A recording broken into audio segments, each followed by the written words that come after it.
Salam sehat dan bugar. Untuk hari ini saya akan mengambil tema tentang Al-Quran dan hadis.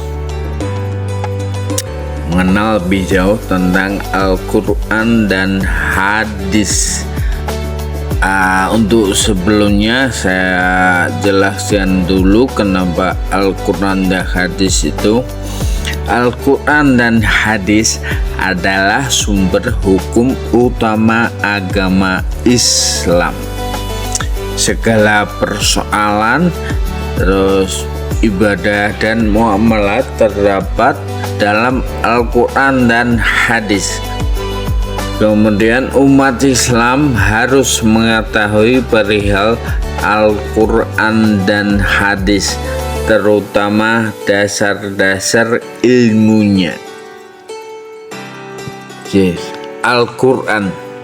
Al-Quran berasal dari kata qoro'a yang artinya menyatukan dan menghimpun. Qoro'a juga bermakna membaca. Al-Quran adalah himpunan huruf-huruf dan kata-kata dalam satu ayat. Himpunan ayat-ayat dalam surat, himpunan surat dalam Al-Quran yang dapat dibaca. Menurut istilah, Al-Quran adalah firman Allah Subhanahu wa Ta'ala yang diturunkan oleh Allah kepada Nabi Muhammad SAW melalui perantara malaikat Jibril secara mutawatir serta sebagai mukjizat, dan membacanya bernilai ibadah. Sejarah Al-Quran merupakan mukjizat terbesar yang diturunkan oleh Allah kepada Nabi Muhammad. Al-Quran pertama kali diturunkan pada saat Nabi Muhammad berkhalwat di Gua Hiro. Saat itu Nabi Muhammad sedang risau dengan kondisi masyarakat bangsa Arab, terutama di kota Mekah. Al-Quran pertama kali turun pada tanggal 17 Ramadan saat Nabi Muhammad berusia 40 tahun. Surat pertama dari Al-Quran adalah surat Al-Alaq ayat 1 sampai dengan 5. Al-Quran turun tidak sekaligus, melainkan secara bertahap selama 22 tahun 2 bulan 22 hari.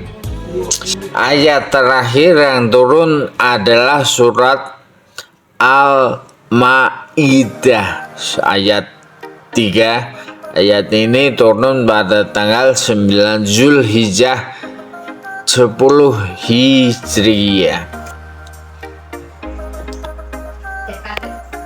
Periode penurunan Al-Quran dibagi dua, yaitu periode Mekah dan periode Madinah.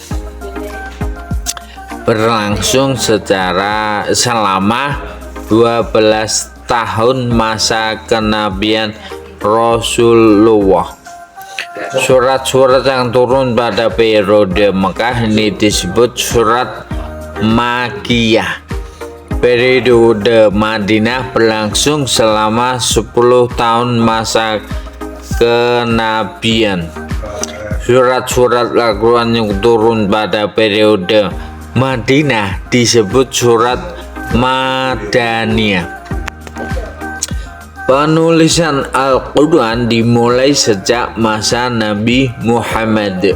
sahabat yang ditunjuk oleh Nabi Muhammad untuk menuliskan ayat-ayat Al-Quran adalah Zaid bin Sabit. Saya ulangi lagi, sahabatnya namanya ada Zaid bin Sabit. Ali bin Abi Thalib, Muawiyah bin Abu Sufyan, dan Ubay bin Ka'ab. Para sahabat menuliskan di atas pelepah kurma, daun lontar, kulit kayu, dan sebagainya. Para sahabat juga menghafalkan Al-Quran. Pada masa Khulafaur Rasyidin, banyak sahabat menghafal Al-Quran yang wafat. Dimulailah pengumpulan ayat-ayat Al-Quran yang telah ditulis. Zaid bin Sabit bertugas memimpin pengumpulan ayat-ayat Al-Quran. Itulah sejarah Al-Quran ada.